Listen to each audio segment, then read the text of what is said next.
Et vous l'avez entendu, le chômage baisse en Corse plus vite que sur le continent, moins 2,4% en 2021. Écoutez les explications de Christian Sanfilippo, directeur de Pôle emploi Corse, recueillies par Jean-Philippe Mattei et Lionel Luciani. L'emploi connaît un réel rebond en France ces derniers mois, une conjoncture qui est dans la continuité de celle de 2020. Alors pour en parler, nous sommes avec le directeur régional de Pôle emploi, M. Sanfilippo, bonjour. Bonjour. Alors comment est-ce que vous expliquez les derniers chiffres qui sont sortis, c'est-à-dire une baisse du chômage de 2,4% encore ces derniers mois? Alors, l'explication, elle est effectivement liée à plusieurs facteurs.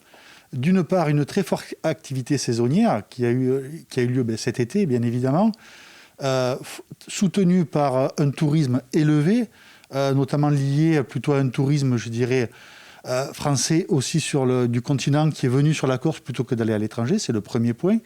Et le deuxième point, un effet rattrapage de l'emploi, parce que de par les périodes de confinement, la période de la crise sanitaire, certains recruteurs n'ont pas recruté et ont recruté avant l'été, et cela s'est poursuivi aussi après l'été.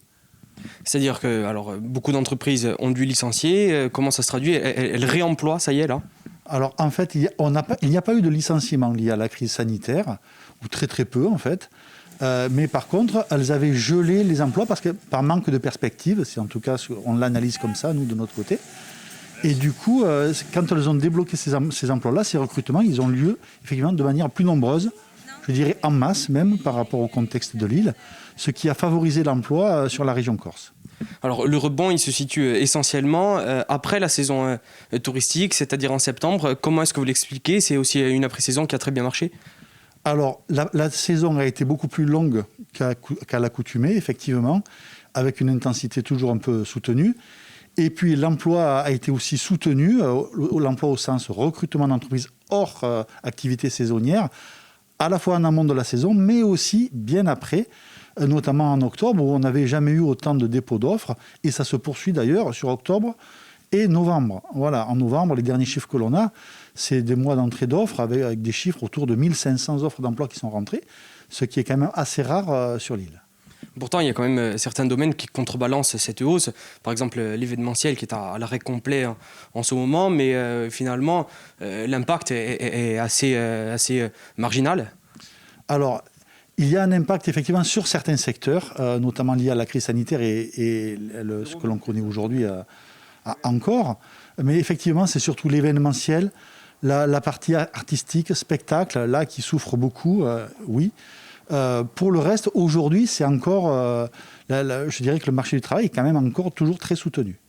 Si vous deviez dresser le bilan donc, de 2021 et qui est dans la continuité de 2020, il serait plutôt positif donc?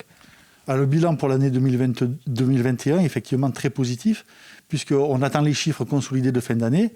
Je pense qu'on devrait avoir de bonnes surprises sur les chiffres au 31 décembre, qui, d'après les premières analyses, mais les chiffres ne sont pas consolidés, pourraient être meilleurs que 2019. Comment est-ce que vous expliquez la baisse du chômage et du nombre de demandeurs d'emploi qui est plus forte en Corse que sur la moyenne continentale? Alors, d'une part, l'activité saisonnière, ça c'est clair qu'il y a une activité saisonnière très soutenue sur l'île, au-delà de ce qui pouvait se produire peut-être avant.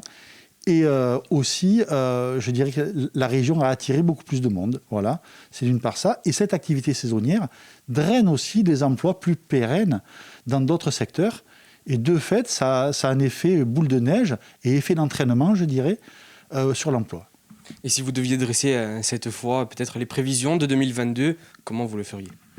Les prévisions de 2022, je dirais difficiles dans le contexte actuel, mais pour autant, je suis plutôt optimiste sur 2022, en espérant qu'on n'ait pas trop de tensions sur le marché du travail. Mais il est fort possible que les tensions perdurent compte tenu de la baisse de la demande d'emploi que l'on a pu observer. Merci, M. Sanfilippo, d'avoir été notre invité